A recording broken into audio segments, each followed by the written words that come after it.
Allahabad high court ने मुस्लिम पक्ष को एक बार फिर से बड़ा झटका दिया है। कोर्ट का कहना है कि ज्ञानवापी परिसर के तहखाने में हिंदुओं को ही पूजा पाठ का अधिकार है।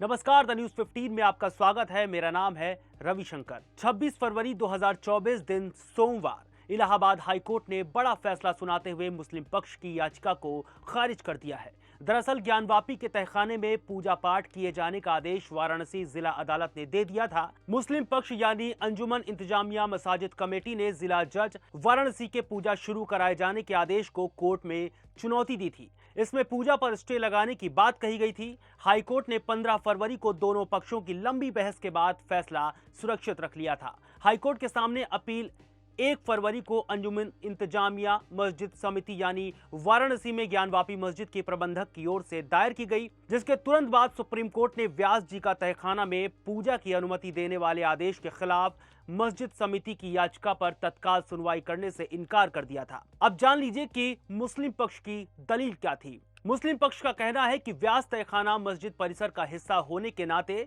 उनके कब्जे में है और व्यास परिसर या किसी अन्य को तहखाना के अंदर पूजा पाठ करने का कोई अधिकार नहीं है।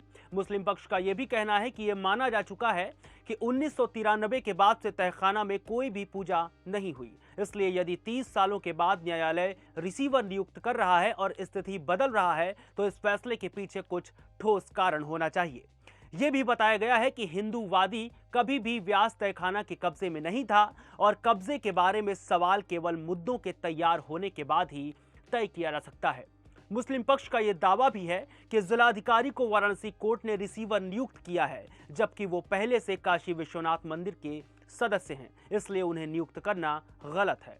दूसरी ओर हिंदू पक्ष के वकील हरिशंकर जैन और विष्णु शंकर जैन ने वाराणसी जिला न्यायाधीश के 31 जनवरी के आदेश का समर्थन करते हुए कहा कि पहली प्रार्थना यानी रिसीवर की नियुक्ति के लिए 17 जनवरी को अनुमति दी गई।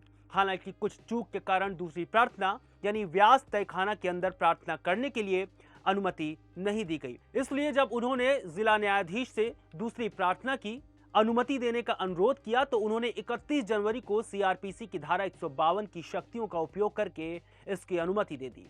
हिंदू पक्षकारों का यह लगातार रुख रहा है कि तहखाना के अंदर हिंदू पूजा पथ कभी नहीं रुका और ये 1993 के बाद भी जारी रहा, जब सीआरपीएफ ने इसे अपने कब्जे में ले लिया। यहां आपको बता दें कि जब ज्ञानवापी मस्जिद का सर्वे हुआ उसके बाद से ही तहखाना खोल दिया गया था। आज के लिए फिलहाल इतना ही। हमें देखने के लिए लगातार सब्सक्राइब करें द न्यूज 15।